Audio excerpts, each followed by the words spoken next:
नमस्कार, आप सुन रहे हैं रेडियो सेंट्रल न्यूज। अब खबरें विस्तार से।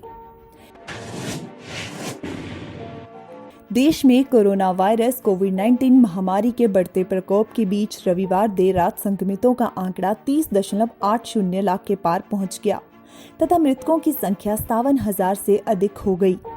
कोरोना वायरस के बढ़ते कहर के बीच राहत की बात यह है कि मरीजों के स्वस्थ होने की दर में लगातार सुधार हो रहा है और आज यह 74.90% पहुंच गई। महाराष्ट्र, तमिलनाडु और आंध्र प्रदेश समेत विभिन्न राज्यों से मिली जानकारी के अनुसार देर रात संक्रमितों का कुल आंकड़ा 30,80,483 तथा मृतकों की संख्या 57,263 हो गई। स्वस्थ होने वालों की अपेक्षा नए मामलों में निरंतर वृद्धि के कारण सक्रिय मामले भी बढ़ते जा रहे हैं और इस बीच आज सक्रिय मामले बढ़कर 7,11,193 हो गए। इस दौरान आज 31,022 लोगों के स्वस्थ होने से संक्रमण मुक्त होने वालों का आंकड़ा 23,10,922 पर पहुंच गया, जिससे मरीजों के स्वस्थ होने की दर पिछले दिन के 74.84% से सुधरकर आज 74.90% पर पहुंच गई। मृत्यु दर भी घटकर 1.86% रह जाने से राहत मिली है। कर्नाटक में कोरोना वायरस संक्रमण के काम के दबाव के चलते हाल ही में एक चिकित्सक के कथित रूप से आत्महत्या करने के विरोध में 24 अगस्त से अपनी प्रस्तावित हड़ताल डॉक्टरों ने मुख्यमंत्री वीएस येदियुरप्पा के आश्वासन के बाद वापस ले ली है। मुख्यमंत्री ने उनकी मांगों पर विचार करने का आश्वासन दिया है।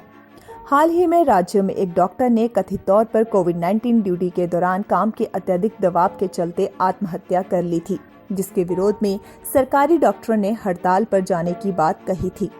चिकित्सा अधिकारियों के हड़ताल वापसी के निर्णय की घोषणा करते हुए स्वास्थ्य मंत्री वी श्रीरामुलु ने एक ट्वीट में कहा कि उन्होंने नजनगुंड मामले की निष्पक्ष जांच कराने और मुख्यमंत्री से चर्चा करने के बाद उनकी मांगों पर विचार करने का आश्वासन दिया है। गौरतलब है कि नजागुड तहसील के स्वास्थ्य अधिकारी एसआर नागेंद्र ने पिछले सप्ताह कथित तौर पर कोविड-19 संबंधी कार्यों के अत्यधिक दबाव के चलते आत्महत्या कर ली थी।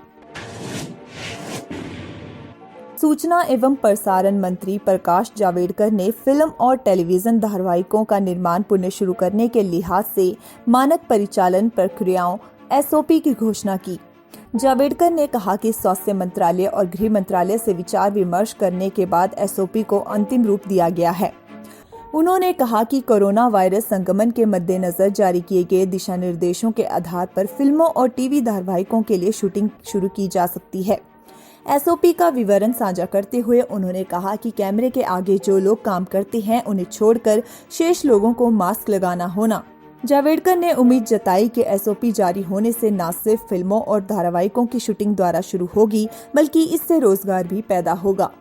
गौरतलब है कि संक्रमण फैलने के बाद फिल्मों और टीवी धारावाहिकों की शूटिंग पर रोक लगा दी गई थी। डेफ ओलंपिक में 3 स्वर्ण और 1 कांस्य पदक तथा डेफ विश्व कुश्ती चैंपियनशिप में 1 स्वर्ण, 1 रजत और 1 कांस्य पदक जीत चुके गुग्गा पहलवान के नाम से प्रसिद्ध हरियाणा के वीरेंद्र सिंह ने देश के सर्वोच्च खेल सम्मान राजीव गांधी खेल रत्न के लिए प्रधानमंत्री नरेंद्र मोदी और खेल मंत्री किरण रिजिजू से गुहार लगाई है। गुग्गा पहलवान ने ट्वीट कर कहा, प्रधानमंत्री और खेल मंत्री, मुझे खेल रत्न नहीं मिला, इस बात का दुख नहीं है। दुख इस बात का है कि पैरा एथलेटिक्स जिसकी उपलब्धियां मुझसे बहुत कम थी, उनको खेल रत्न दिया गया। मैं सुन बोल नहीं सकता, शायद इसलिए मेरे साथ वर्षों से यह हो रहा है। जय हिंद। उल्लेखनीय है कि इस बार 5 खिलाड़ियों को खेल रत्न पुरस्कार दिया जा रहा है, जिसमें पैरा ओलंपिक 2016 का स्वर्ण पदक विजेता खिलाड़ी भी शामिल हैं।